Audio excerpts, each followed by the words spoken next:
था कि if chlorophyll is burned what will be left. तो यहाँ पर मैग्नीशियम आयन लिखा हुआ है, क्यों? क्योंकि magnesium ion is the central atom in the chlorophyll molecule, and magnesium is a central atom just like iron in hemoglobin। तो अगर आपसे पूछा जाए कि आपके हीमोग्लोबिन का सेंट्रल एटम कौन सा है, तो वो आयरन है, और क्लोरोफिल का सेंट्रल एटम जो है वो मैग्नीशियम है। तो ये क्वेश्चन था, बहुत इजी सिंपल सा क्वेश्चन था। उसके बाद है कि enzyme involved in inter conversion of relaxed and super coiled form of DNA molecule is topoisomerase. अब ये उसी से मिलता जुलता क्वेश्चन है जो कि पहले था कि which one of the following enzyme is required to unwind the double helix of the DNA. Unwind का मतलब है टोटली दो स्ट्रैंड्स को सेपरेट कर देना, तो वो हेलिकेज का काम है। लेकिन टोपोआइसोमरेज या इसका दूसरा नाम गायरेज भी वो यूज कर सकता है, ये इस्तेमाल होता है to remove the super coiling. Super coiling mean जो उसकी टाइट, जो उसका हेलिक्स है, जिसकी टाइटनेस है, टाइटनेस को सिर्फ लूज करने के लिए टोपोआइसोमरेज है, जबकि अनवाइंड करने के लिए हेलिकेज है। तो ये उसने एक ही देखें कि डीएनए रेप्लिकेशन में से एंजाइम के दो क्वेश्चन पूछे हुए हैं। उसके बाद है कि actual percentage of water use during photosynthesis. तो 1% पानी इस्तेमाल होता है फोटोसिंथेसिस में, और 1% सनलाइट। यानी जितनी भी सनलाइट फॉल करती है लीफ के ऊपर, उसमें से सिर्फ 1% सनलाइट इस्तेमाल होती है फॉर फोटोसिंथेसिस, और बाकी सारी रिफ्लेक्ट बैक हो जाती है। Pancreas consists of what type of cells? Pancreas is the only gland of your body having both exocrine as well as endocrine function. Uh, as if we talk about the exocrine function of pancreas, so it secretes pancreatic juice that is sent to the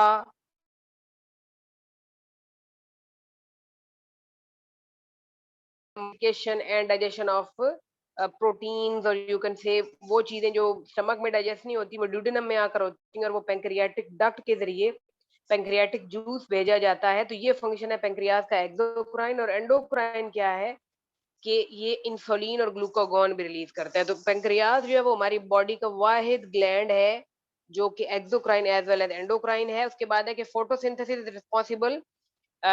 photosynthesis ना सिर्फ पौधों के लिए बल्कि जानवरों के लिए भी जरूरी है, because we depend on oxygen for respiration. तो both plant and animal. Tropical plant like sugarcane show high efficiency of carbon dioxide fixation because of Hatch-Slack cycle। तो ये बेसिकली एक साइकिल है जिसको हम प्रॉपर रीड करेंगे तो हमें पता चलेगा कि हमारे यहाँ जो ट्रॉपिकल एरियाज में प्लांट्स है, जिस तरह शुगर केन है, वो बहुत ज्यादा कार्बन डाइऑक्साइड को कैसे फिक्स करती है। Bound to cell membrane adenylate cyclase. अच्छा, ये बेसिकली एक एंजाइम है, ये एक रिसेप्टर है जो कि सेल मेम्ब्रेन के साथ बाउंड होता है, जो सेल टू सेल रिकॉग्निशन के अंदर जो है वो काम करता है। How we can determine the age of oak tree. तो किसी भी दरख्त की उम्र का अंदाजा लगाने के लिए उसके सेकेंडरी जाइलम और वेस्कुलर कैम्बियम की उम्र को चेक किया जाता है। Mean the stem of any plant or the secondary growth or the thickness or the girth of any stem or the number of annual rings will determine the age of tree। जितने ज्यादा annual rings होते हैं एक तने के ऊपर, उतना ही उस दरख्त की एज ज्यादा होती है या उसकी एज का अंदाजा लगाया जा सकता है। तो उसके अंदर क्योंकि जाइलम होते हैं स्टेम के अंदर, तो सेकेंडरी जाइलम की जितनी लेयर्स बनती जाएंगी हमें पता चलता जाएगा कि ये दरख्त कितना पुराना है। एक साल में एक रिंग बनता है, annual ring. Oxygen and glucose come from carbon dioxide. अच्छा, जब पौधों में ग्लूकोज बनती है तो ग्लूकोज के अंदर जो ऑक्सीजन है यानी C6H12O6, वो O6 कहाँ से आ रही है? वो बेसिकली कार्बन डाइऑक्साइड जितनी फिक्स हुई है वहां से एक्सट्रैक्ट की जा रही है।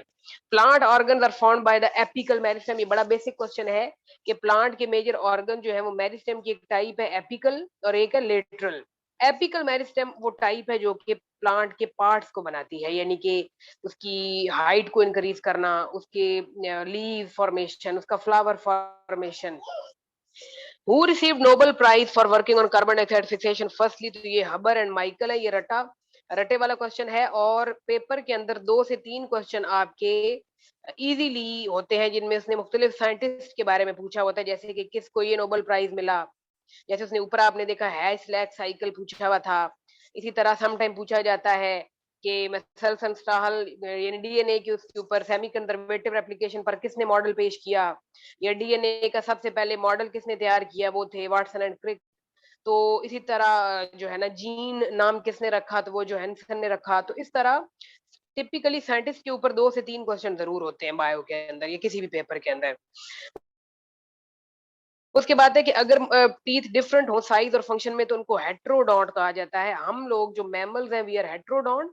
We have different types of teeth, we have different shapes of teeth like incisors, मोल कहलाएंगे। In plant gamete are produce by, you know that meiosis के नतीजे में गैमीट बनते हैं, और मियोसिस होती ही सिर्फ गैमीट में है। सोमैटिक सेल में या बॉडी के आम सेल्स में मियोसिस नहीं होती, बल्कि माइटोसिस होती है। What is a bolus? Bolus is a very basic question from taken from FSc book. Bolus कहते हैं वो फूड का हिस्सा या वो फूड का स्टेज, जब आप उसको अपने माउथ में रखते हैं और आप उसको मैकेनिकली अपने टीथ को यूज करके उसको क्रश करते हैं और सलाइवा में मिक्स करते हैं। आपके माउथ में सलाइवरी ग्लैंड है जो कि एक एंजाइम रिलीज करते हैं, salivary amylase, that is used to digest the carbohydrates. So it means the digestive system process or the process of digestion starts in your mouth. आपके माउथ में digestion शुरू हो जाती है, जिसके अंदर सलाइवरी एमाइलेज कार्बोहाइड्रेट डाइजेस्ट करना शुरू कर देता है। Hello, then it is not called bolus. It is only bolus when it is mechanically crushed into your mouth and mixed up with saliva. Then amount of oxygen carried by 100 milliliter of blood, ये भी FSc level का question है कि 100 millilitre blood में कितनी oxygen dissolve हुई भी होती है हमारी बॉडी में, तो 20 मिलीलीटर ऑक्सीजन होती है। उसके बाद आपकी बॉडी का या टीथ का सबसे हार्डेस्ट जो पार्ट है वो एनिमल है। Animal is the outer most covering of your teeth, which is true for bryophyte. अच्छा, यहाँ पर इसने क्योंकि ऑप्शन नहीं लिखा हुआ, तो ब्रायोफाइट जो है ना, ब्रायोफाइट के बारे में ट्रू ये है कि they are amphibians of the plant. Bryophytes के बारे में ट्रू दे ये है कि they lack vascular tissues, they don't have xylem and phloem. तो ब्रायोफाइट्स के बारे में ठीक ये है कि they have a typical alternation of generation in which sporophyte is dependent upon gametophyte. तो ये एक ब्रायोफाइट की फीचर है। If carbon dioxide concentration increases in blood, अगर आपके ब्लड में ऑब्वियसली कार्बन डाइऑक्साइड ज्यादा हो जाएगी, तो आपकी ब्रीदिंग रेट जो है ना बढ़ जाएगा और आप लोग डिस्कम्फर्ट महसूस करेंगे। कर्डिंग ऑफ मिल्क इन स्टमक, आपके स्टमक के अंदर मिल्क को डाइजेस्ट करने के लिए एक एंजाइम रिलीज होता है, उसको कहते हैं rennin. Rennin is found in your stomach, जो कि मिल्क को डाइजेशन की तरफ लेकर जाता है। और यू कैन से character of gymnosperm. Gymnosperm word का मतलब ही है, जिम्नोस्पर्म ग्रीक लैंग्वेज का वर्ड है। Gymno mean naked and sperm mean seed. तो जिम्नोस्पर्म के ऊपर फ्लावर नहीं लगता है, इनके सीड नेकेड होते हैं। ये कोन्स के अंदर इनके ऊपर कोन्स लगती हैं, इन पर फ्लावर नहीं लगता। तो ये क्वेश्चन थे आपके 2017 वाले में। मजीद मैं इसको देखती हूँ कि इन्होंने और कौन से ऑप्शन इसमें दिए हुए हैं और कौन से क्वेश्चन है। एक आध पेज ही रहता है, बाकी हमने डिस्कस मोस्टली किए थे ताकि आप लोगों को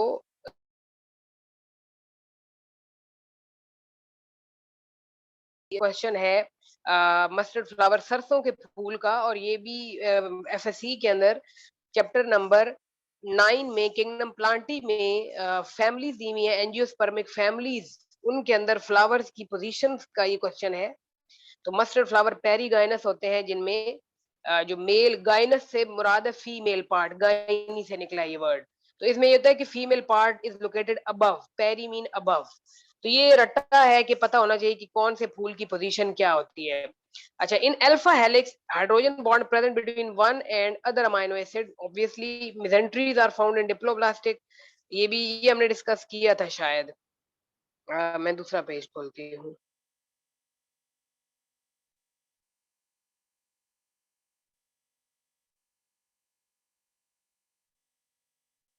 जी, ये मस्का डोमेस्टिका। अच्छा, साइंटिफिक नेम भी एक आध जरूर पूछा हुआ होता है उसने। इसमें उसने हाउस फ्लाई का पूछा हुआ है। हाउस फ्लाई का साइंटिफिक नेम है मस्का डोमेस्टिका। इसी तरह बहुत टफ भी नहीं होता साइंटिफिक नेम। सम टाइम उसने ऑनियन का पूछा हुआ होता है, जो कि एलियम सीपा है। इसका कवे का एक पेपर में पूछा गया था, जो कि है कॉर्वस सप्लेंडन। ठीक है। इसी तरह एप्पल का जो है ना पायरस कम्यूनस, इसी तरह समटाइम कोई और थोड़ा सा इस तरह मिलता जुलता, जैसे अमलतास है, केशिया फिस्टोला। तो एक आध साइंटिफिक नेम होता है। Inherited behaviour is called instinct और इननेट। इनहेरिटेड बिहेवियर जो आपको विरासत में मिला है वो आपका इननेट बिहेवियर कहलाता है। इंस्टिंक्ट भी उसी को कहते हैं। The end part of chromosome is called telomere. Chromosome के कॉर्नर्स के ऊपर एक पार्ट होता है जिसको टीलोमेर कहते हैं। वो बेसिकली क्रोमोसोम के ऊपर मौजूदा जेनेटिक इंफॉर्मेशन को प्रोटेक्ट कर रहा होता है, टीलोमेर। जिसको बनाने के लिए एंजाइम होता है telomerase enzyme. Which tags are not included by von Linne. अच्छा, ये लीनियस का क्लासिफिकेशन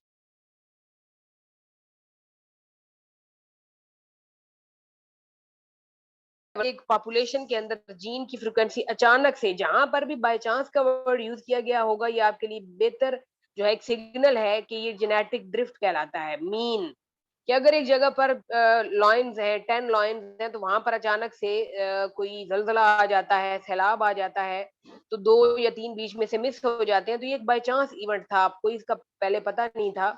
यानी कि आप कह सकते हैं कि कैटास्ट्रोफिक इवेंट था, जिसकी वजह से 2-3 बीच में से मेंबर जो वो मिस हो गए, तो पीछे पॉपुलेशन जो कम रह गई।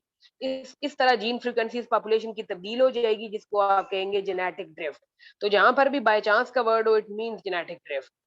Then number of ATP produced by each NADPH is 3. True bacteria.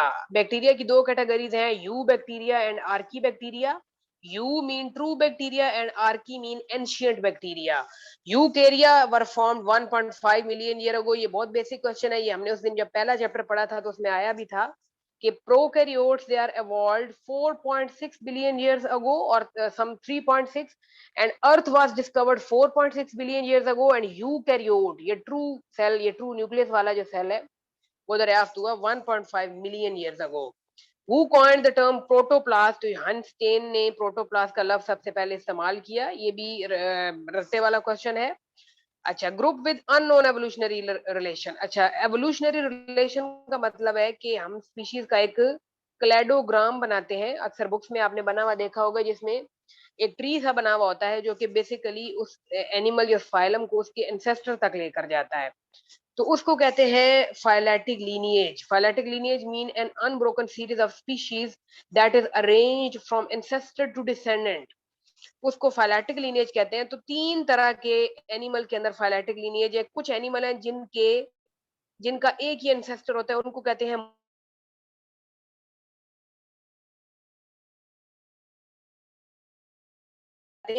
Unknown हो, कि उनका एंसेस्टर्स का पता ही ना चल सके उनके एवोल्यूशनरी रिलेशनशिप का, तो उनको पैराफाइलेटिक कहा जाता है, जो कि यहाँ पूछा गया था। Similarity between bird wing and insect wing is analogy. ये क्वेश्चन हमें लास्ट टाइम डिस्कस किया था। होमोलोगस एंड एनालॉगस ऑर्गन का डिफरेंस। होमोलोगस ऑर्गन वो होते हैं जो कि स्ट्रक्चर में सेम बट फंक्शन में डिफरेंट होते हैं, जबकि एनालॉगस वो होते हैं जो स्ट्रक्चर में डिफरेंट बट फंक्शन में सेम है। अब बर्ड का विंग और इंसेक्ट का विंग, इन दोनों का काम उड़ना है, लेकिन दोनों का स्ट्रक्चर डिफरेंट है, तो ये है analogue. Algae rich in protein. Spirulina is the name of algae that is rich in protein. Which of the following systematic have traditional approach? अच्छा, ये भी बेसिकली एवोल्यूशन का क्वेश्चन है। फाइलेटिक एंड एवोल्यूशन, ऑब्वियसली यहाँ पर भी word traditional आ जाएगा ना। ट्रेडिशनल होता है रवायती, तो एवोल्यूशन का कोई भी ऑप्शन अगर वहां पर मौजूद हो तो वो आपने उठा लेना है। यहाँ पर जैसे वो कह रहा है एवोल्यूशनरी या फाइलेटिक, ये भी एंसेस्टर की बात है, पुरानी बात है, रवायती बात है। Plant hormone causing abscission. Abscission होता है पत्तों का या फलों का वक्त से पहले गिर जाना। लीफ सेनेसेंस, पत्तों का गिर जाना या उम्र का कम हो जाना। बड डोरमेंसी, बड का बनना, और and inhibition of cell division, और सेल डिवीजन का रुकना। ये किस हार्मोन की वजह से होता है? तो ये होता है एब्सिसिक एसिड। प्लांट के अंदर 5 हार्मोन पाए जाते हैं, auxin, gibberellin, cytokinin, abscisic acid and ethene. Plant का सारा सिस्टम जो है वो इन्हीं पर बेस करता है, क्योंकि प्लांट के अंदर जो है वो सिर्फ केमिकल कोऑर्डिनेशन होती है, नर्वस कोऑर्डिनेशन नहीं होती। तो एब्सिसिक का वर्ड निकला ही एब्सिजन से। एब्सिजन का मतलब है वक्त से पहले फलों का दरख्त से गिर जाना, तो ये करता है। Asymmetrical animal, sponge. स्पंज जो है ये सबसे पहला फाइलम है, फाइलम पोरीफेरा से बिलोंग करता है, और इनकी कोई भी सिमेट्री नहीं होती, एसिमेट्रिकल। पेंटा रेडियल सिमेट्री का मतलब है कि अब जैसे स्टार फिश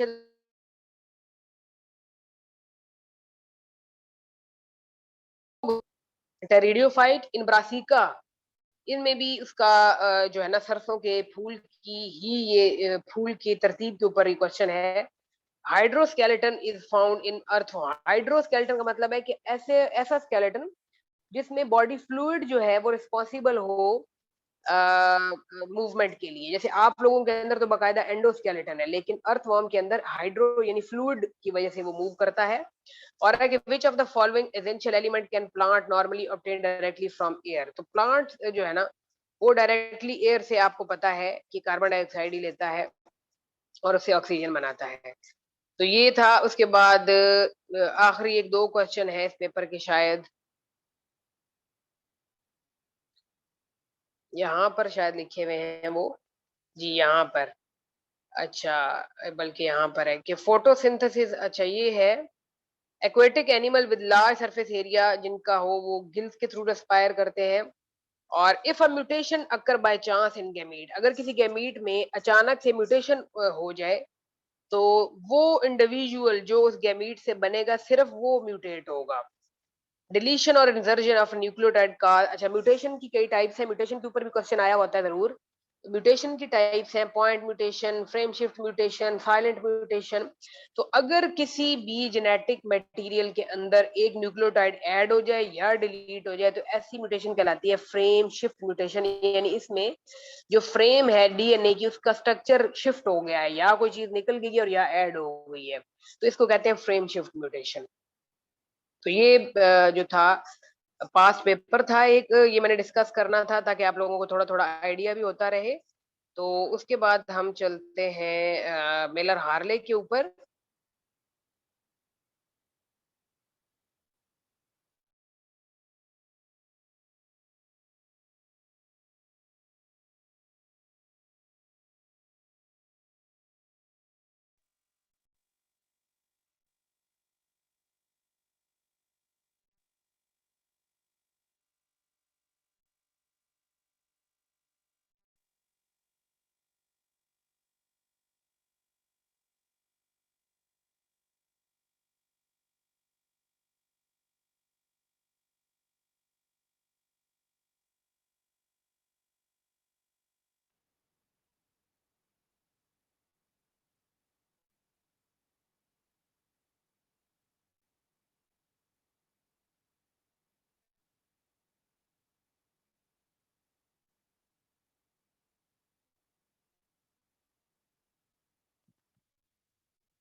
मैम आवाज नहीं आ रही। जी जी मैं आ रही हूँ, मैं आ रही हूँ, बस मैं बुक निकाल रही हूँ, मैं बोल नहीं रही। Okay ma'am.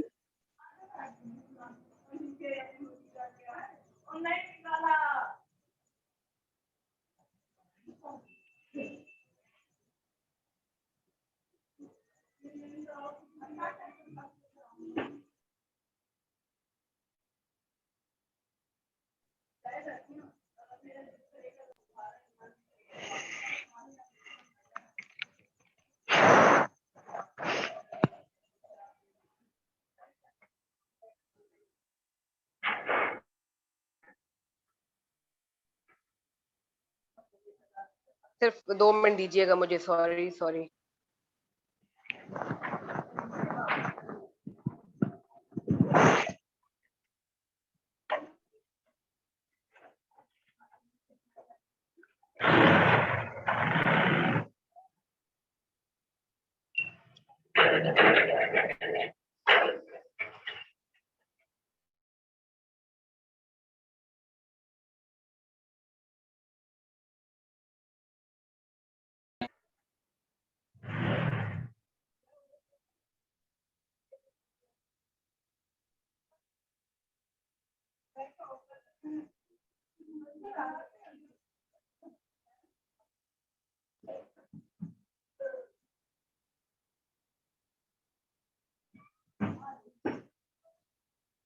यहाँ पर मैं देखती हूँ, अच्छा जी लास्ट टाइम हम लोग हम लोगों ने होमोलोगस और एनालोगस ऑर्गन्स का डिफरेंस पढ़ा था, और मैं अब यहाँ पर हूँ लमार की थ्योरी के ऊपर।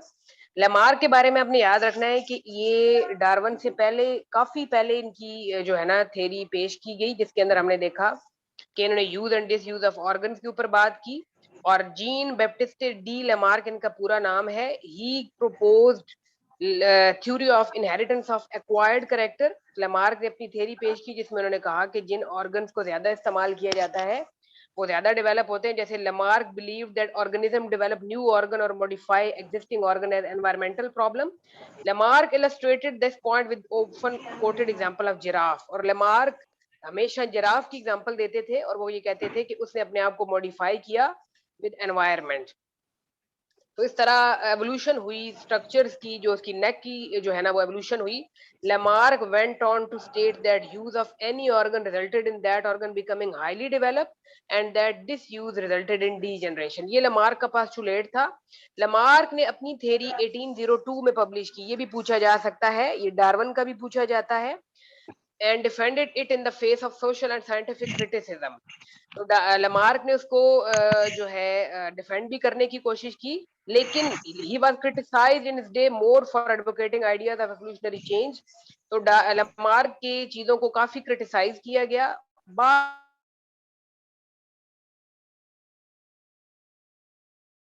बेशक एनवायरनमेंट के साथ डेवलप जरूर होती हैं, लेकिन वो इनहेरिट नहीं हो सकती। यानी लमार्क कहता था कि चीजें इनहेरिटेंस का हिस्सा बन जाती हैं, तो वो बात जो थी उस पर क्रिटिसाइज किया गया। तो उसके अलावा यहाँ पर आप देखेंगे ये कॉन्सेप्ट ऑफ होमोलॉजी है, ये मैं आपको बताना चाहती हूँ कि आप देखें ये एमसीक्यूज पूछा जाता है कि द फोर, अब ये जो आपके सामने सारे फोर लिम्स दिखाए गए हैं ना, जिसमें लिजर्ड का है, वेल का है, बर्ड का है, बैट का है, हॉर्स का है, ह्यूमन का है, ये इंसेस्ट्रल पैटर्न। अब इनका पैटर्न सेम है, अगर आप इनकी बोन्स देखें ना पैटर्न सेम है with little differences of arrangement, और फंक्शन भी डिफरेंट। अब आप खुद देखें, इंसान के हाथ जो है वो कैचिंग के लिए इस्तेमाल होते हैं, हॉर्स के रनिंग के लिए, बैट के फ्लाइंग के लिए, बर्ड के भी फ्लाइंग के लिए, वेल के तैरने के लिए या स्विमिंग के लिए, और लिजर्ड के क्रीपिंग करने के लिए। तो दिस इज कॉल्ड होमोलॉजी, यानी स्ट्रक्चर सेम है बट फंक्शन जो है वो डिफरेंट है। ये क्वेश्चन इस तरह का मुझसे पूछा गया था इंटरव्यू में भी कि what are the types of evolution, तो आपने कहना है कन्वर्जेंट एंड डाइवर्जेंट एवोल्यूशन। अच्छा, यहाँ पर उसने कुछ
मैम आवाज नहीं आ रही और स्क्रीन भी नहीं शो हो रही।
जी क्लास, सॉरी,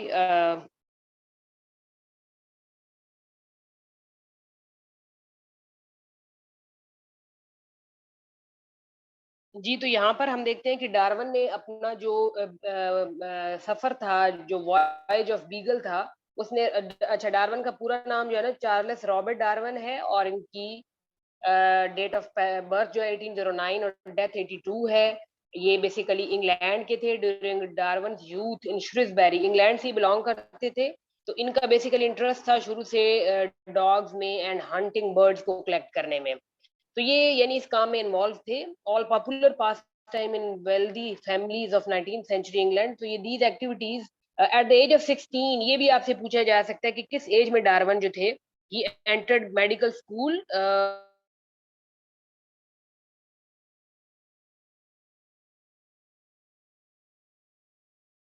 वॉयज ऑफ किया, तो voyage of HMS beagle. On one of his Cambridge mentor, a botanist by the name of Johnson S. Henslow, nominated Darwin to serve as a naturalist. अच्छा, ये भी आपने याद रखना है कि डार्विन एक नेचुरलिस्ट थे, तो उन्होंने ये जो बोटानिस्ट थे उन्होंने इनका नाम नॉमिनेट किया कि इनको एज अ नेचुरलिस्ट होना चाहिए हमारे साथ बीगल, वॉयज ऑफ बीगल के ऊपर, on the mapping expedition that was to ma'am आपकी ट्रैवल आवाज अराउंड। नहीं आ रही, सिर्फ स्क्रीन शो हो रही है। मेरा माइक तो ऑन है, आई थिंक मेरी आवाज आनी चाहिए आपको। हेलो जी, आवाज आ रही है? आप सबको मेरी नहीं आ रही आवाज? मैम हमें आ रही है आवाज। हाँ, इधर भी आ रही है, अच्छा, ऑफिस में भी आ रही है आपकी आवाज। बेटा आप अपना चेक करो, आपका स्पीकर तो नहीं बंद?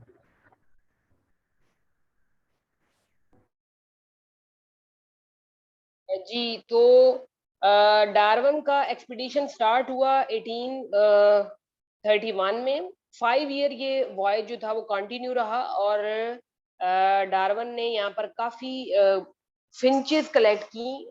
इंटरनेशनल बुक्स के अंदर फिंचेस का जो नंबर है वो 14 बताया गया है, जबकि अगर आप FSC की बुक देखें तो उसमें 13 फिंचेस की बात है। लेकिन पेपर में इसी पॉइंट ऑफ व्यू से आपने सेलेक्ट करना है। अगर 13 का ऑप्शन हुआ और 14 का ना हुआ तो फिर वो बेस्ट ऑप्शन होगा, और अगर 14 हुआ लेकिन 13 ना हुआ तो वो बेस्ट ऑप्शन होगा। लेकिन मोस्ट ऑफ द टाइम वो आपको 14 ऑप्शन देता है। तो डार्विन का बेसिकली 14 फिंचेस के ऊपर काम था, जो कि उसने वॉयज ऑफ बीगल के दौरान कलेक्ट की। और आइलैंड का नाम भी पूछा जाता है, जिसका नाम है गैलापागोस आइलैंड। तो यहाँ पर आप देख सकते हैं कि नॉर्थ एंड साउथ अमेरिका के बिल्कुल दरमियान में है, और यहाँ पर काफी सारे आइलैंड्स हैं। This is basically called archipelago. जब बहुत सारे आइलैंड्स इकट्ठे होते हैं एक ही जगह पर तो उनको आर्कीपेलिगो भी कहा जाता है। तो यहाँ पर उसने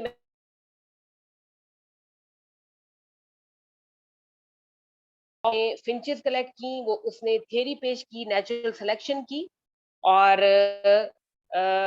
गैलापागोस आइलैंड पर जो था वो डार्विन मौजूद था। उसके बाद अब देख सकते हैं कि ये भी आपसे पूछा जा सकता है कि गैलापागोस आइलैंड किस ओशन के अंदर है। तो it is in Pacific ocean.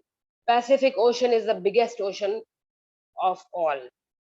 ठीक है, उसके बाद हम नेक्स्ट इसकी तरफ चलते हैं। इस चैप्टर के मजीद जो पॉइंट्स हैं कि वो क्या बताते हैं हमें। जी, हम बेसिकली हमारा पॉइंट था एविडेंसेस ऑफ एवोल्यूशन के, इर्तका जो है या एवोल्यूशनरी चेंज जो है उसके कौन कौन से एविडेंसेस हैं।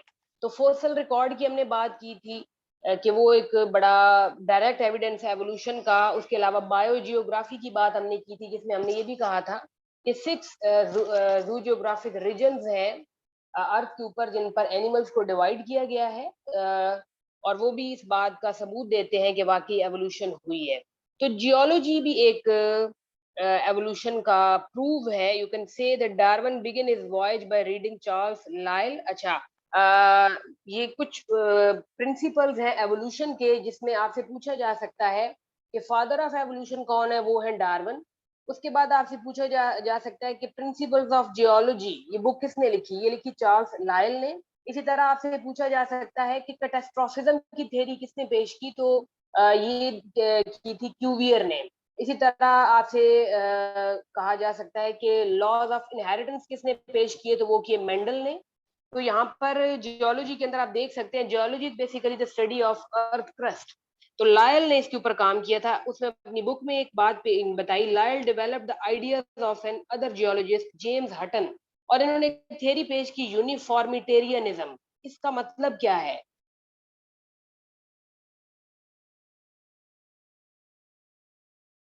देखना है कि अगर वो नेचुरल सिलेक्शन की है, अगर वो लमार्किज्म है, यूज एंड डिसयूज की बात है, या अगर उसमें एवोल्यूशन की बात है तो वो नेचुरल सिलेक्शन की है, या सर्वाइवल ऑफ द फिटेस्ट की बात है तो भी वो डार्विन की थ्योरी है, या अगर उसमें डिसेंट विद मॉडिफिकेशन की बात है तो भी वो डार्विन की थ्योरी है। तो इस तरह के पास्टुलेट आपने माइंड में रखने। अब यूनिफॉर्मिटेरियनिज्म थ्योरी क्या कहती है, जो कि चार्ल्स लायल ने दी, कि based on the idea that the forces of wind, rain, river, volcanoes and geological uplift shape the earth today just as they have in the past। तो बड़ा क्लियर आइडिया है इसमें, जो लाइल ने कहा कि जो भी आपकी फोर्सेस है ना, कैटास्ट्रोफिक इवेंट है, जैसे टॉर्पीडोज हैं, तूफान है, हवाएं हैं, जलजले हैं, या कोई भी जियोलॉजिकल अपलिफ्ट है, उसकी वजह से अर्थ अपनी शेप चेंज करता है। तो ये थ्योरी की कहती थी। Lyell and Hutton contended that it was these forces not catastrophic event that shaped the face of the earth over hundreds of millions of years। तो लायल और हटन कहते थे कि ये फोर्सेस हैं जो कई हजार सालों से अर्थ की शेप को चेंज कर रही हैं। इस बुक के दो इंपॉर्टेंट आइडिया से डार्विन के माइंड में, एक तो ये था कि the earth could be much older than 6000 years and the face of the earth changed gradually over long period, couldn't living forms also change during that time। तो Darwin ये कहता था कि अगर जो है लाइफ अर्थ की शेप रेन की वजह से, वोल्केनो की वजह से चेंज हुई है, तो स्पीशीज क्यों नहीं चेंज हुई? Couldn't living forms also change during that time. तो क्या उस वक्त जिंदा चीजें कुछ और थी, आज कुछ और है? ये डार्विन के माइंड में क्वेश्चन थे। उसके बाद ये फोसल एविडेंस है कि एचएमएस बीगल के ऊपर पहुंचकर डार्विन ने जब फोसल इकट्ठे किए और उसने जब उनको मेन लैंड के साथ कंपेयर किया, Darwin spend time digging in the dry river beds of Pampas of Argentina, ये फाउंड फोसल रिमेन्स। उसने एक, ये भी आपसे पूछा जा सकता है कि डार्विन ने कौन से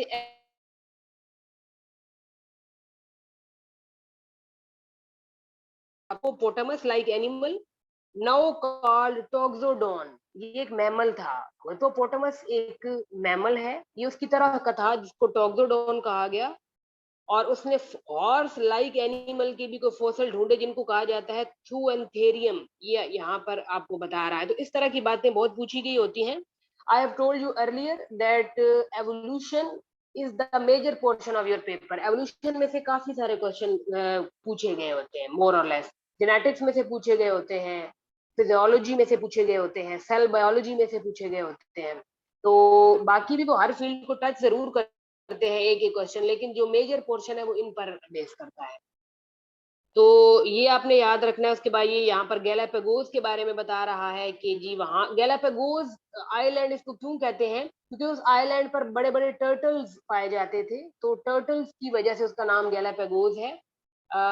विच are named after the large tortoises that inhabit them. उस आइलैंड पर बड़े बड़े टॉर्टाइजेस थे।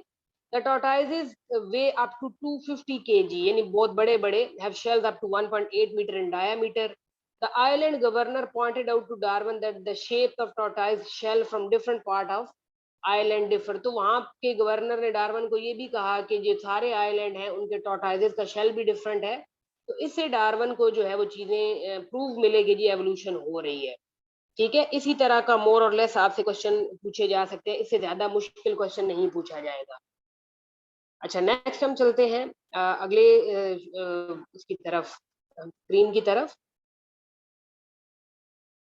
अच्छा जी, यहाँ पर हम देखते हैं जी डार्विन की थ्योरी के पास्टुलेट जो टिपिकली वो कहता है वो ये है कि जब डार्विन अपना सारा वॉयज ऑफ बीगल करने के बाद आया इंग्लैंड, तो यहाँ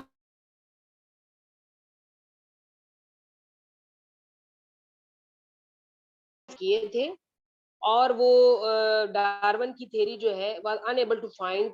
अच्छा, एक और बात आपने याद रखनी है जो कि यहाँ पर शायद की भी गई हो, ये बेसिकली गैलापागोस टॉर्टाइजेस हैं जो यहाँ पर आपको दिखाए गए हैं। और यहाँ पर एक चीज लिखी हुई है एडेप्टिव रेडिएशन। एडेप्टिव रेडिएशन का मतलब ये है, एडेप्टिव मीन के माहौल के मुताबिक एक चीज का अपने आप को ढाल लेना। तो यहाँ पर डार्विन का जो मेन गैलापागोस का निचोड़ था ना, वो ये था कि the finches of the Galapagos island provide an example of adaptive radiation. ये भी आपसे पूछा जा सकता है कि फिंचेस किस बात का सबूत देती हैं, तो अडेप्टिव रेडिएशन का देती हैं, जिसका मतलब है कि फॉर्मेशन ऑफ न्यू फॉर्म्स, यानी कि एंसेस्टर उनका एक ही है लेकिन अब फॉर्म चेंज हो चुकी है बिकॉज द एनवायरनमेंट और द हैबिटेट इज डिफरेंट। तो डार्विन के एक्सपीरियंसेस जो साउथ अमेरिका में थे और गैलापागोस आइलैंड में थे, उन्होंने कन्विंस किया कि एनिमल चेंज होते हैं वक्त के साथ साथ, और डार्विन ने फिर अपना आइडिया पब्लिश किया और मैकेनिज्म दिया एवोल्यूशनरी चेंज का। अच्छा, यहाँ पर एक वर्ड एक राइटर का नाम है माल्थस, ये भी आपसे पूछा जा सकता है। इन्होंने दिया प्रिंसिपल ऑन पॉपुलेशन, पॉपुलेशन का प्रिंसिपल बाय माल्थस, जियोलॉजी का प्रिंसिपल बाय लाइल, एंड कैटास्ट्रोफिज्म का जो प्रिंसिपल है वो क्यूवियर, और इसी तरह इनहेरिटेंस का प्रिंसिपल जो है वो मेंडल, और नेचुरल सिलेक्शन का जो प्रिंसिपल है वो डार्विन, और use and disuse of organ का प्रिंसिपल या इनहेरिटेंस ऑफ एक्वायर्ड कैरेक्टर का प्रिंसिपल लेमार्क। तो इनके नाम पूछे जा सकते हैं। तो वो यहाँ पर माल्थस का जिक्र भी कर रहे हैं कि he believed that human population has the potential to increase geometrically. तो माल्थस ये कहता था कि इंसानी पॉपुलेशन बहुत तेजी से बढ़ रही है और रिसोर्सेज उनकी जो भी मौजूद है वो डिमांड पूरी नहीं कर रहे, जो भी पॉपुलेशन इतनी तेजी से बढ़ रही है। Darwin realize that similar struggle, तो डार्विन ने यहाँ पर कहा कि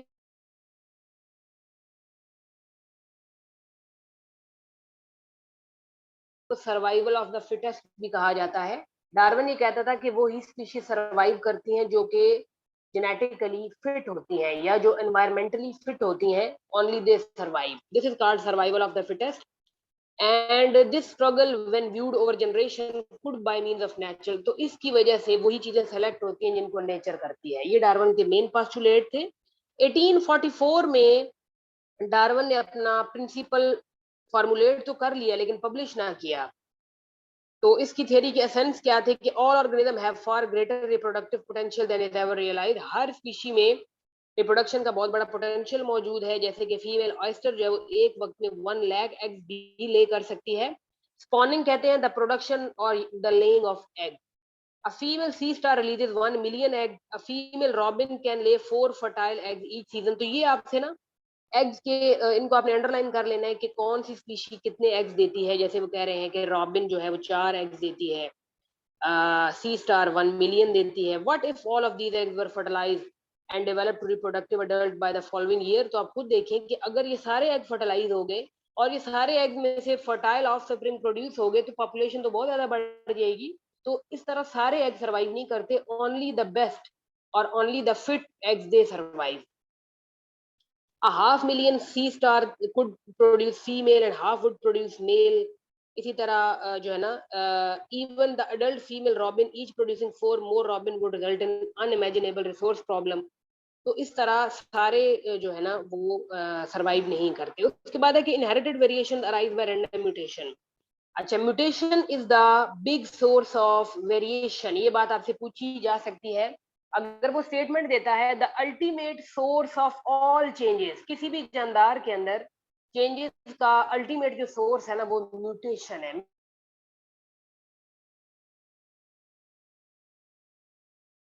seldom are any two individual exactly alike. बहरहाल जो वेरिएशंस पाई जाती हैं इंडिविजुअल्स में, these are due to the random mutation. तो these were the postulates by Darwin.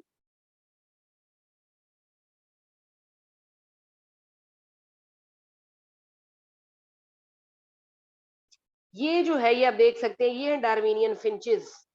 यहाँ पर आप देखें कि एडेप्टिव रेडिएशन और गैलापागोस फिंचेस और एंसेस्ट्रल फिंचेस ये सारी डार्विन ने कलेक्ट की, और आप देख सकते हैं कि इन सब की बीक की शेप डिफरेंट है और ये सब की फीडिंग हैबिट भी डिफरेंट है। इनकी कोई इंसेक्टिवोरस है, कोई वेजिटेरियन है, कोई मैंग्रूव है, कोई वुड पैकर है, कोई जो है वो कैक्टस फीडिंग है, कोई कुकूज है।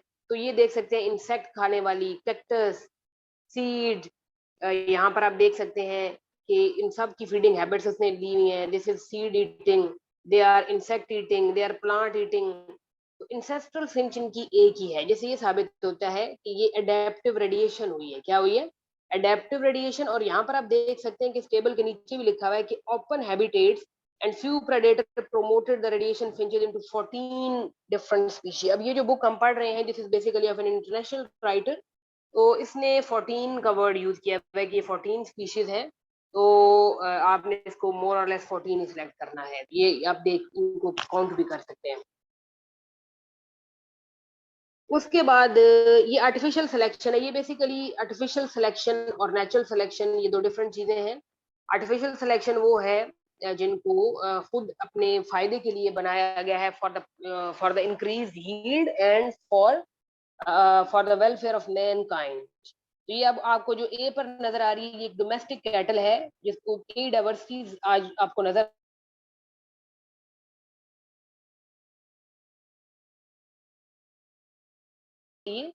और जो बी पर है ये हाईलैंड कैटल है स्कॉटलैंड में और इसमें। अच्छा, यहाँ पर डार्विन का थर्ड पोस्टुलेट भी लिखा हुआ है कि क्योंकि रिसोर्सेज लिमिटेड होते हैं एनिमल्स के लिए, तो उनके अंदर एक स्ट्रगल पैदा हो जाती है जिसको आप स्ट्रगल फॉर एग्जिस्टेंस भी कहते हैं, और हर एनिमल सरवाइव करने की कोशिश करता है, स्ट्रगल करता है, और वो ही सरवाइव कर पाता है जिसको नेचर सेलेक्ट करती है। तो that is called theory of natural selection. Darwin reasoned that the individuals that die are those with trait variations that make survival and successful reproduction less likely. Adaptive traits are, और ये भी बात ठीक है कि adaptive radiation या adaptation का phenomena भी animals में पाया जाता है, that they survive the environment. This is the natural capability of the animal that they adapt themselves according to their environment. They are less likely to reproduce. If some animal they are less likely to reproduce, they do not survive, and those animals who are likely to reproduce in every environment, they adapt that environment. तो ये भी Darwin ने कहा कि animals में adaptive radiation भी पाई जाती है।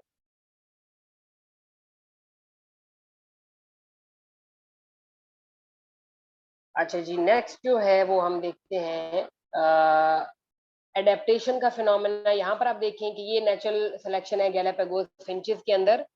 ये आइलैंड ए आइलैंड बी की स्पीशीज है। ए की स्पीशीज थोड़ी सी बी से मुख्तलिफ है बिकॉज इनमें थोड़ा डिफरेंस आ गया है। और यहाँ पर आप ऊपर देखें अगर, तो natural selection of finches on the Galapagos island resulted in changes in the bill shape. तो बेसिकली इनकी बिल शेप सबकी चेंज है क्योंकि उनकी फीडिंग हैबिट चेंज है। Darwin formulated a theory that explained how the tortoises and finches of the Galapagos changed over time. तो Darwin ने theory दी कि किस तरह कछुए जो है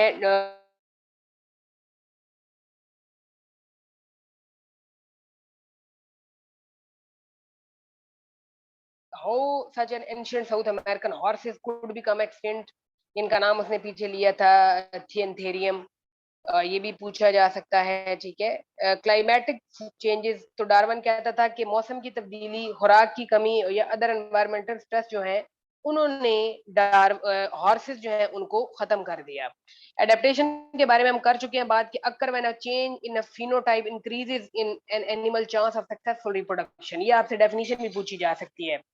एडेप्टेशन ऐसी चीज को कहते हैं कि अगर आपकी फिनोटाइप चेंज भी हो जाए तो एनिमल उसके बावजूद कामयाबी से रिप्रोड्यूस कर सकता है, वो अडेप्ट कर सकता है। It is likely to be express when an organism encounter a new environment. और जब एनवायरनमेंट नहीं हो तो एक एनिमल जो है वो उस चीज को एनकाउंटर करता है कि वो अपने आप को चेंज करे, अडेप्ट करे, and result in the evolution of multiple new groups of if an environment can be explained in different ways. और यहाँ पर ये भी लिखा हुआ है कि adaptation is sometime used to refer a process of change in evolution. ये भी आपने याद रखना है कि adaptation is sometime used refer to process of change in evolution, और it is used to describe the result of process of change. और adaptation एक ऐसे करेक्टर भी हैं जो इंक्रीज करते हैं potential of an organism to survive, to reproduce in a specified environment. तो आप ये याद रखिएगा कि एडेप्टेशन का मतलब है कि अपने आप को माहौल के मुताबिक ढाल लेना कामयाबी से। अच्छा, उसके बाद बड़ा इंपॉर्टेंट पॉइंट जो यहाँ पर लिखा हुआ है वो ये लिखा हुआ है कि अल्फ्रेड वेलेस का नाम आपको लिखा हुआ नजर आ रहा है। तो ये क्वेश्चन आपको इस तरीके से पूछा जा सकता है कि डार्विन की तरह का काम या डार्विन से मिलता जुलता काम और किसने किया? तो he was Alfred Russell Wallace, but the difference was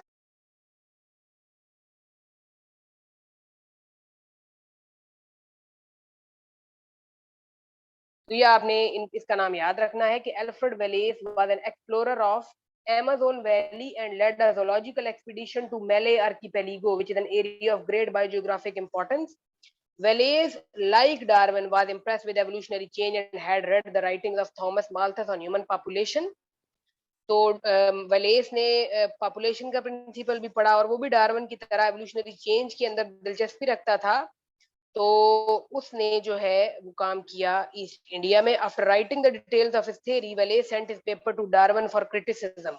उसने डार्विन से भी हेल्प ली और उससे भेजा भी। और 1859 में, ये बात आपके याद रखने वाली है कि 1859 में Darwin both Wallace paper and, यहाँ पर ये लिखा हुआ है कि both Wallace and Darwin paper were published in journal of proceedings of Linnean Society in 1859 in London. Basically this society is based in London. 1859 में दोनों का पेपर, वलेस का भी और डार्विन का भी, पेश किया गया सोसाइटी के सामने। तो वलेस idea presented along with his own shows Darwin integrity. Darwin then shortened a manuscript he had been working on since 1856. Darwin 1856 से अपने मैन्युस्क्रिप्ट पर काम कर रहा था and published it on the origin of species by means of natural selection in November 1859. तो ये date कई दफा डार्विन कैसे की पूछी गई है कि कब पेश किया गया, तो 1859 में ये नवंबर में पेश किया गया और 1250 कॉपीज प्रिपेयर की गई पहली प्रिंटिंग में, जो कि सेल आउट हुई। तो ये सारा वलेस का आपने नाम याद रखना है। Wallace works motivated Darwin to publish his own idea. तो 1864 में वलेस wrote to Darwin in 1864, I shall always maintain the theory of evolution by natural selection. तो ये इसका काम सेम था इन दोनों का।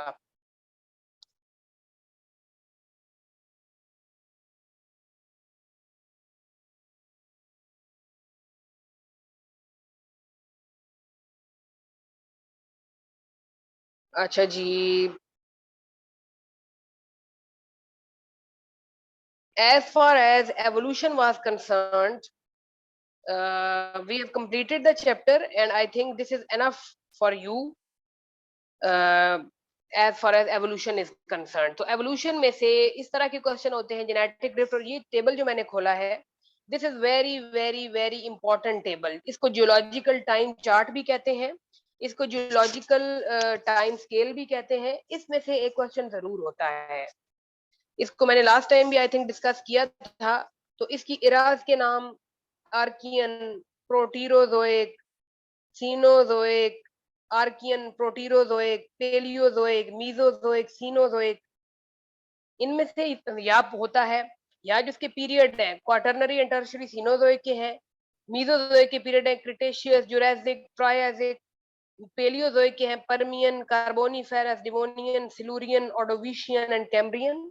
इनमें से होता है। और क्वेश्चन किस तरह का होता है वो हम देख लेते हैं। वो पूछते हैं, जो मुझे एक्सपीरियंस आज तक हुआ उसमें फिशेस के बारे में क्वेश्चन पूछा गया होता है कि इन विच इरा और in which period the fish is flourished. तो यहाँ पर हम देख लेते हैं Devonian period was the period in which fish is diversified, that is very clear from here that fish diversified in Devonian period. तो ये आप देख सकते हैं कि ये है डिवोनियन पीरियड। उसके बाद रेप्टाइल की फ्लरिश का क्वेश्चन भी होता है। तो रेप्टाइल जो थे they flourished in the Mesozoic era. Reptile flourished in the Mesozoic era. This is Mesozoic and here is the reptile.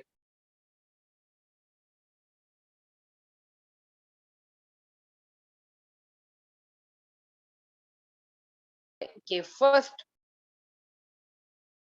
High reptilian diversity, high reptilian diversity पर आपने फोकस करना है, जो कि थी उसमें मीजोजोइक में। मीजोजोइक के जुरासिक पीरियड में, मीजोजोइक के जुरासिक पीरियड में आप देख सकते हैं हाई रेप्टिलियन डाइवर्सिटी। ये क्वेश्चन भी पूछा गया है, ठीक है। उसके बाद मैमल की एवोल्यूशन कहाँ से शुरू हुई है आपसे पूछा जा सकता है। तो मैमल जो है ये इधर आए, modern order of mammals evolved, humans evolved in the last 5 million year, tertiary group, tertiary period of the Cenozoic era. और एक ये क्वेश्चन भी पूछा जाता है कि which one of the following is the most recent era. तो recent era जो गुजरी है वो सीनोजोइक थी, ठीक है, उससे पहले मीजोजोइक, फिर उससे पहले पेलियोजोइक, फिर उससे पहले प्रोटीरोजोइक और सबसे पहले आर्कियन. अब इनकी एज का भी आपके सामने लिखा गया है कि Archaean was 4.6 million years back, then Proterozoic इतनी, मीजो इतनी, अब Cenozoic was only 65 million years ago. तो ये सबसे रीसेंट एरा थी सीनोजोइक. इसी तरह और एनिमल्स के बारे में भी आपसे पूछा जा सकता है, जैसे यहाँ पर वो कह रहा है कि आर्थ्रोपोड का जिक्र होगा यहाँ पर कहीं. ये इनवर्टिब्रेट, अर्लीस्ट वर्टिब्रेट कब नजर आए, found late in the Cambrian, earliest vertebrate. तो ये क्वेश्चन पूछा जाता है, इसमें से जरूर एक क्वेश्चन आएगा. और ये भी देखें कि प्रोकैरियोटिक लाइफ 3.5 मिलियन ईयर्स पहले नजर आई, जबकि अर्थ जो था वो 4.6 मिलियन ईयर पहले आया, और यूकैरियोट 1.5 मिलियन ईयर्स पहले जो थे वो सामने आए. ये आपने याद रखना है. अच्छा जी, उसके अलावा हम कुछ और भी डिस्कस करते हैं.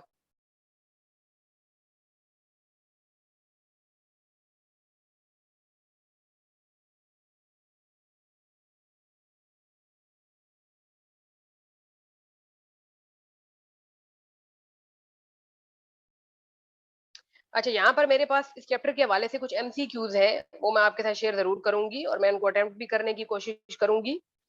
कि mechanism of evolution called natural selection was proposed by Darwin. The endosymbiont hypothesis was proposed by, तो endosymbiont hypothesis जो थी वो मार्गुलस और स्कावार्ड्स ने दी थी, सी, क्योंकि लमार्क ने तो दी थी inheritance of acquired character, Wallace ने दी थी डार्विन से मिलती जुलती थ्योरी, लाइल ने तो दी थी प्रिंसिपल ऑफ उसके ऊपर जियोलॉजी पर, तो मार्गुलस ने दी थी एंडोसिम्बायोंट हाइपोथेसिस. ये एंडोसिम्बायोंट हाइपोथेसिस क्या है, endo mean inside, symbiont mean relationship, a best relationship between the two things. And ये थी basically upon the evolution of eukaryote. तो इन्होंने कहा कि जी मार्गुलस ने कहा कि जी किसी एन एरोबिक बैक्टीरिया ने किसी एरोबिक बैक्टीरिया को खा लिया और उन्होंने मिलकर सिम्बायोटिक रिलेशनशिप के तहत रहना शुरू कर दिया, तो उसको कहते हैं एंडोसिम्बायोंट hypothesis. The evolutionary hypothesis that the prokaryote cell membrane invaginated to enclose its type of genetic material, it is said to be. इसको, अच्छा, ये दो थेरीज पेश की गई थी एवोल्यूशन के ऊपर यूकैरियोट की, एक थी एंडोसिम्बायोट और एक थी मेम्ब्रेन. तो यहाँ पर आप क्लियरली देख सकते हैं कि वो कहता है कि जी प्रोकैरियोटिक सेल मेम्ब्रेन इन्वेजिनेटेड. तो ये जो थेरी थी, दिस इज मेम्ब्रेन इन्वेजिनेशन. उसके बाद integration of principle of genetics and evolution is called, अच्छा, ये नियो डार्विनिज्म कहलाता है. ये नियो डार्विनिज्म मीन डार्विनिज्म को एक नई शक्ल दी गई जब जेनेटिक्स के प्रिंसिपल को भी एवोल्यूशन के साथ शामिल कर दिया गया. उसके बाद ये देखें, वही क्वेश्चन आ गया कि how many finches did Darwin collected on Galapagos. तो यहाँ पर क्योंकि 13 ऑप्शन है, that is the best option. The study of distribution of living things on earth is biogeography.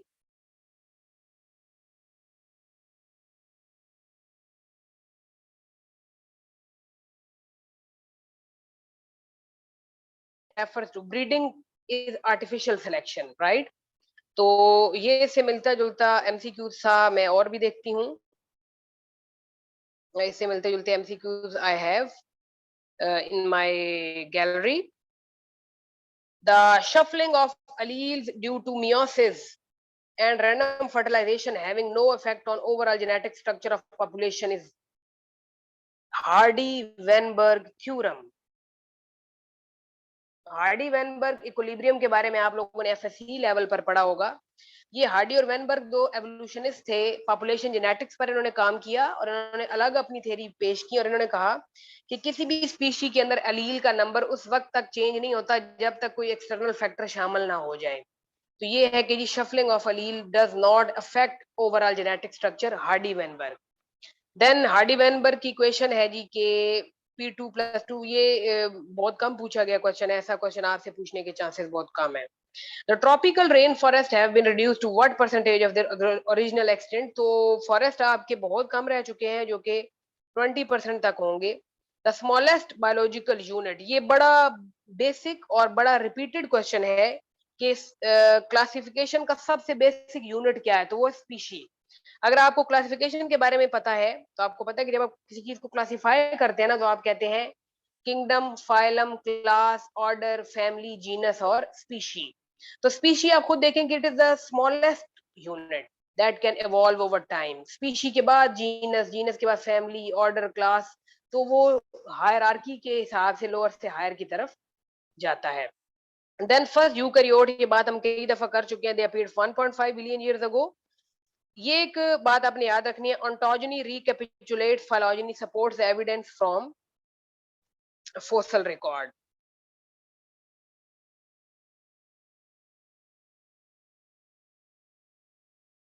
Are homozygous for the same allele, then the allele is, it is fixed allele. अच्छा, the species which are near to become endangered, वो species जो endangered होने के करीब है, endangered होने के करीब है, extinct नहीं, उनको कहा जाता है threatened species, जो कि endangered होने के करीब है। Then है कि the study of total aggregate of genes, किसी भी population के मुकम्मल genes का मुतालिया क्या कहलाता है, at any one time is known as population genetics. एक पॉपुलेशन के पूरे जीन्स का मुतालिया पॉपुलेशन जेनेटिक्स कहलाता है।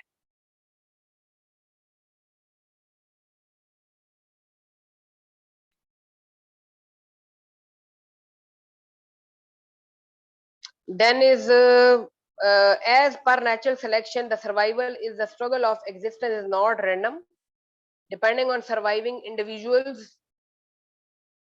hereditary constitution। ये डार्विन कहता था कि वो स्पीशीज सेलेक्ट होती हैं स्ट्रगल के जरिए जो हेरिडिटी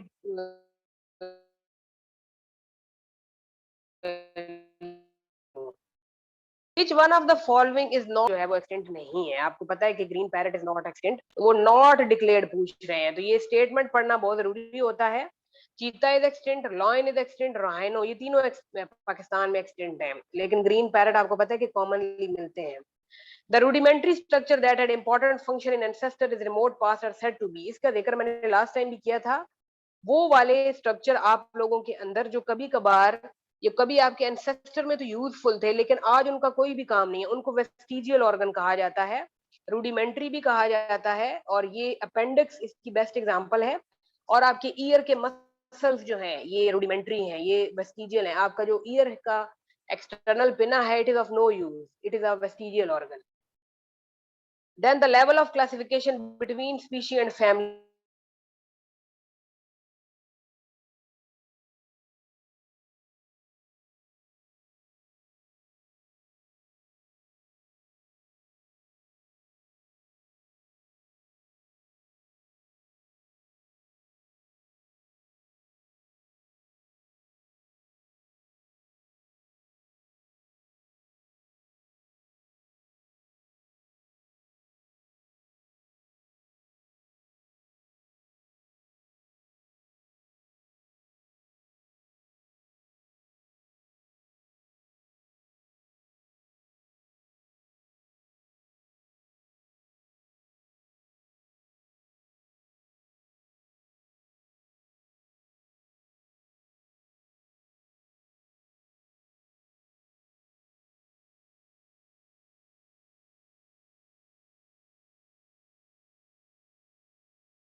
मैम होमोजाइगस फिक्स्ड कैसे होगा, उसका ऑप्शन फिक्स्ड कैसे होगा?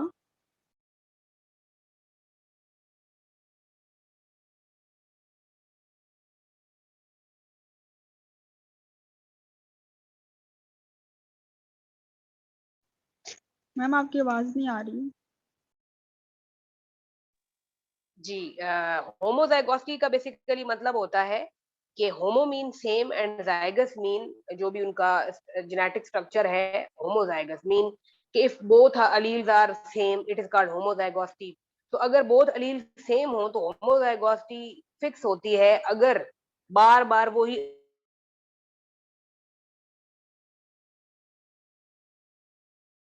तो इसका बेस्ट ऑप्शन यहाँ फिक्स इसलिए है क्योंकि अलील सेम है। बार बार जब वही अलील शफल करेंगे तो ऑब्वियसली वो फिक्स ही रहेगा। अगर एक कैपिटल हो एक स्मॉल हो तो वो हेट्रोजाइगोसिटी है, उसमें फिर वेरिएबिलिटी आएगी, उसके चांसेस ज्यादा है। अच्छा जी, यहाँ पर है कि थ्योरी ऑफ नेचुरल सिलेक्शन आपको पता है कि जी डार्विन ने दी है। Theory of natural selection was formulated by Darwin. essay on principle of population Malthus matched theory of natural selection with one of the following, with obviously with evolution. Principle of geology Lyell. Paper on inheritance was published by Mendel. Catastrophism was developed by Cuvier. Prokaryote arise 3.5 billion years ago. Sorry, billion. The bacteria living in hydrothermal vents are archaebacteria. They are archaebacteria. Archaebacteria can tolerate temperature up to 120 degrees C.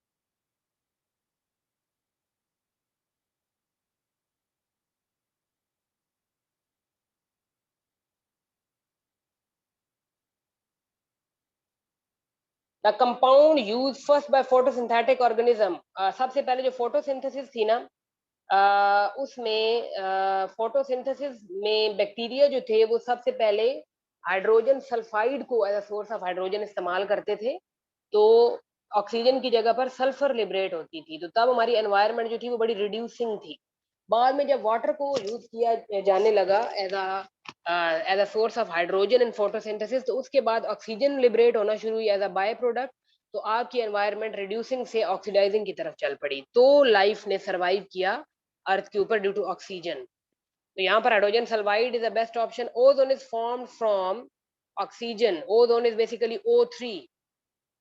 Enough protective ozone was built about how many years? Form abiotically only in reducing environment. तब life abiotic थी, बेजान थी, non living थी। Life you can say abiotic means they can survive without oxygen. That was reducing. The idea of endosymbiont was given by Lion Margulis. Endosymbiont idea flagella are formed from spirochete.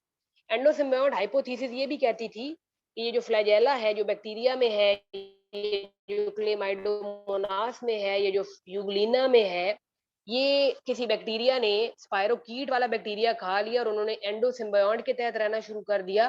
तो स्पायरोकीट का मतलब है spiral shape, तो उस spiral shape ने flagella को give rise किया।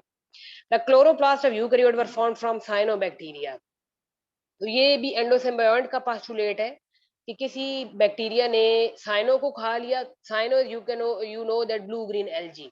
तो blue green algae contains chloroplast. तो वो कहते हैं कि उसके खाने की वजह से सेल जो थे उनके अंदर क्लोरोप्लास्ट बनना शुरू हो गया, तो जिसकी वजह से लाइफ पॉसिबल हुई from pro to eu. Idea of inheritance of acquired character by Lamarck. Near island near South America coast is Galapagos. Darwin came back to Great Britain in 1934 something. तो उसके अलावा जो है एवोल्यूशन से related जो MCQs हैं वो हम देखते हैं कि another theory of natural selection other than Darwin. ये मैंने आपको उसमें चैप्टर में भी बताया है कि वेलेस ने जो है वो डार्विन से मिलती जुलती थ्योरी पेश की थी। Descent with modification means same ancestor, यानी they are evolved from the same ancestor but they diverge with the passage of time. Population genetic emphasized on quantitative character. Modern synthesis includes all of above. Match divergent evolution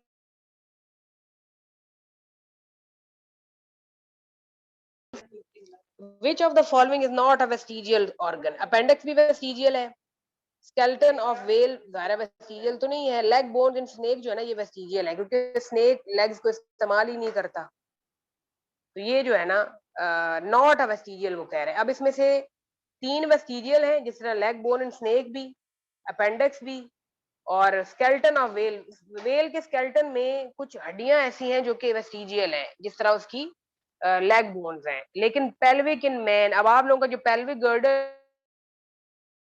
है ना, यानी आप लोगों का जो आपके अंदर जो पेल्विक गर्डल है, जो आपकी 4 लेग्स हैं, जो आपकी 4 लिम्स हैं, जो आपकी हाइंड लिम्स हैं, वो ज़ाहिर वेस्टिजियल नहीं है। We are using our bones, so they are not vestigial. Which is mismatched for homologous structure? 4 leg of horse, wing of bird, wing of insect, flipper of the whale. Homologous इनमें से कौन सा नहीं है? Wing of bird, 4 leg of horse and wing of insect. Wing of bird and wing of insect, they are homologous. But flipper of whale is not. Which is mismatched for analogous? अच्छा, ये थोड़ा सा confusing भी है, तो ये question important बहुत है। ये मैंने पहले भी 2-3 बार डिस्कस किया है कि मुझसे पेपर इंटरव्यू में पूछा गया क्वेश्चन है कि what is the difference between convergent and divergent evolution. तो इसमें सिंपली आपने होमोलोगस और एनालोगस की ही बात करनी है। In terrestrial vertebrate the gills are modified to form, बड़ा इंपॉर्टेंट क्वेश्चन, स्टैकियन ट्यूब। आप लोग जो है ना, इंसान हो गए, चिक हो गए, बर्ड यानी यू कैन से एम्फीबियन हो गए, आप लोग अगर एम्ब्रियो देखें ना अपने, इसको कंपैरेटिव एम्ब्रियोलॉजी कहते हैं, आप लोगों के एम्ब्रियो में काफी सारे स्ट्रक्चर सिमिलर हैं, लेकिन जब आप लोग अडल्ट होते हैं तो फिर आप लोग डिफरेंट हैं। आप लोगों के अंदर भी डेवलपमेंटल स्टेज पर Gill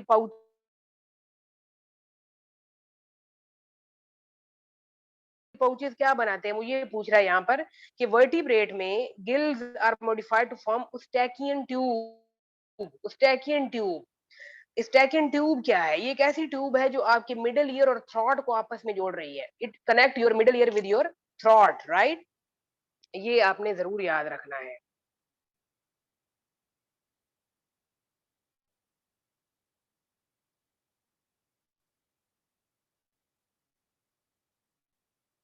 the protein found in all aerobic species, ये बड़ा इंपॉर्टेंट क्वेश्चन है कि कौन से वाला प्रोटीन सब एरोबिक में पाया जाता है, तो वो है जी आपका साइटोक्रोम। ये एक प्रोटीन है, रेस्पिरेटरी प्रोटीन है। The total aggregate of gene of population is gene pool. Number of homozygous dominant flower, ये नहीं पूछा जाएगा, ये एग्जांपल है। The mammal which live only in America, ये है जी आर्मेडिलो। Oldest known fossil prokaryotes. Fossil records show that earliest known vertebrate fossils of Amphioxus सबसे पहला earliest known vertebrate है जिसका fossil मिला। Second oldest vertebrate fossil जो है वो मिले फिर fishes के। The latest fossil found is of reptile. Which of the following is a fossil? इन सब में कौन सा fossil है? इनमें इंप्रेशन यानी किसी चीज का छापा भी अगर लग जाए ना किसी एनिमल का किसी सरफेस के ऊपर, तो वो भी फॉसिल कंसिडर होता है।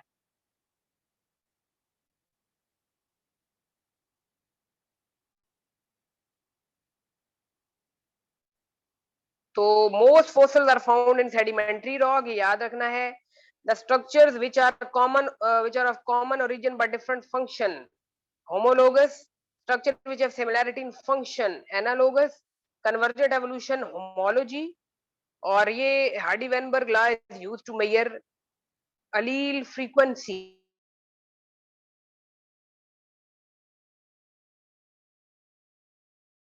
को चेक करने के लिए। ये उसकी एग्जांपल है, उसी के स्टेटमेंट उसने दी हुई है।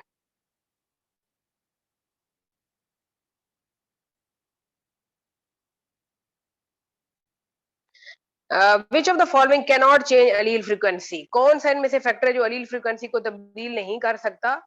तो सेक्शन अगर मैं बाकियों की बात करूं तो जेनेटिक ड्रिफ्ट का जिक्र मैंने पहले किया, ये कर सकता है by chance. Random mating allele frequency change कर सकती है। माइग्रेशन, अगर एक पॉपुलेशन में से 10 हैं मेंबर, 2 निकल जाते हैं तो ऑब्वियसली फ्रीक्वेंसी चेंज हो जाएगी, लेकिन सेक्शन जो एक कोई ऑप्शन नहीं है। Which of the following can change allele frequency? Can change, तो इसमें ये अगेन इट इज रॉन्ग, तो ये ऑल ऑफ अबव होना चाहिए था, लेकिन यहाँ पर सिलेक्शन आना चाहिए था, selection. The forest of the world have been reduced by 44%. The main reason of extinction of species, the very important question, it comes from different angles. वो आपसे बार बार पूछता है कि हमारे यहाँ स्पीशीज के एक्सटेंट होने की सबसे बड़ी वजह क्या है। वजूहात कई हैं, फूड का कम होना, ठीक है, शेल्टर का ना होना, डिफॉरेस्टेशन होना, all these are the reasons, but he is asking about the main reason. तो वो हैबिटेट डिस्ट्रक्शन है।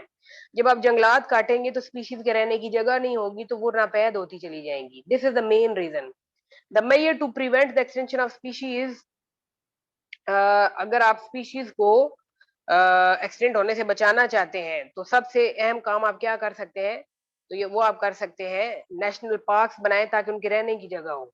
The evolution of photosynthetic prokaryote took place due to, कैसे फोटोसिंथेटिक प्रोकैरियोट बने, हाई कंसंट्रेशन ऑफ ऑक्सीजन की वजह से, या high concentration of carbon dioxide थी, यानी ऑक्सीजन तो उन्होंने लिबरेट की।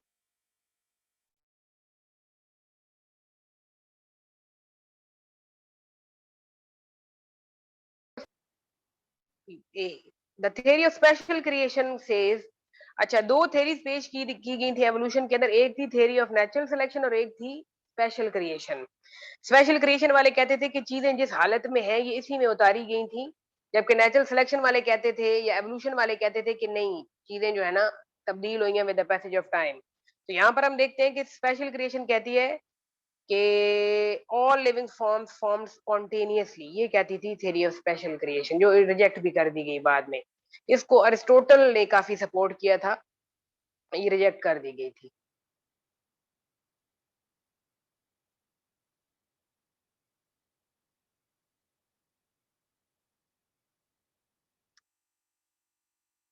The theory of natural selection says that all organisms formed from ancestor, ये natural selection की theory कहती थी। Evolution is change of shape of body, change of body form, change of gene frequency, change of body organ, change of body form। बाकी सारी चीजें आपकी same रहती हैं, ऑर्गन भी वही रहते हैं। मतलब आप यूनिसेलुलर से मल्टी हो जाएंगे, या आप अपनी बॉडी का फॉर्म, जैसे जराफे की गर्दन लंबी हो गई, you can say. The evolution of aerobic prokaryote took place due to, aerobic इस वजह से बने थे क्योंकि ऑक्सीजन जमा हुई थी। एक्वायर्ड करेक्टर वो होता है जो आप हासिल करते हैं अपनी एनवायरनमेंट से। Character inherited, no, a character it never passes, oh yes, it never passes from parent to offspring, acquired character। according to endosymbiont theory, mitochondria जो है ना, according to this theory, mitochondria एक ऐसा ऑर्गन है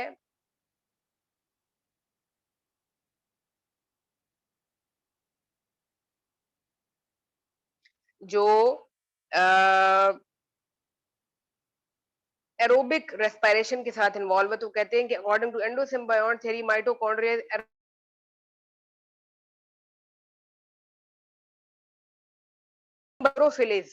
chlorophyll is photosynthetic bacteria, is cellular body, no, aerobic bacteria, no, it is photosynthetic bacteria basically, जो कि cyanobacteria से हासिल हुआ और उसने उसको कामयाब बनाया एवोल्यूशन को।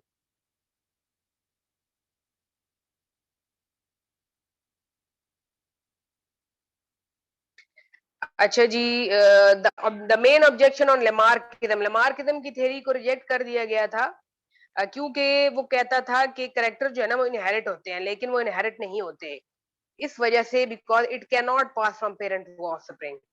The observation of the Darwin about the species of Galapagos was that they show resemble with South American species. They have ancestors only in Galapagos. They do not resemble with, no. ये Darwin कहता था कि वो कुछ ना कुछ मुशाबित show करते हैं अमेरिका की स्पीशीज के साथ। डिसेंट विद मॉडिफिकेशन का मतलब है कि all organisms resemble but later change, तमाम जानदार एक ही जगह से पैदा हुए लेकिन बाद में वो तब्दील हो जाते हैं। न्यू डार्विनिज्म का मतलब है concept of evolution on the basis of बिल्कुल population, genetics, evolution and all of above। homologous वो हैं जो same structure but different function, analogous वो हैं same function but different structure। homologous को convergent evolution भी कहते हैं, analogous को divergent evolution भी कहते हैं। तो जी, this was today's lecture. I hope that you people got some knowledge about evolution, and you can attempt the question regarding evolution if it comes in paper. Please tell me. Of इंशाल्लाह course, ma'am. ma'am, inshallah. जी, तो evolution के बारे में I hope कि आपको काफी कुछ समझ आया होगा, और इसी से मिलते जुलते मोर और लेस क्वेश्चन आपसे पूछा जाएगा। ठीक है, तो बेस्ट ऑफ लक।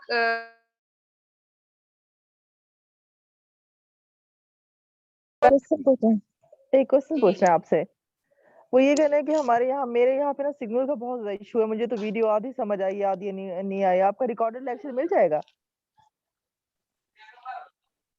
जी, मैं आपको ये एकेडमी से पूछ कर बताऊंगी। If it would be available तो हम आपको जरूर दे देंगे, कोई इशू नहीं है। क्योंकि मतलब नेट का बहुत इशू रहा है, नोट्स जो आपके होते हैं वो भी और रिकॉर्डेड लेक्चर भी, ताकि कम से कम कोई टाइम मिले तो मैं इसको रीड तो कर सकूं।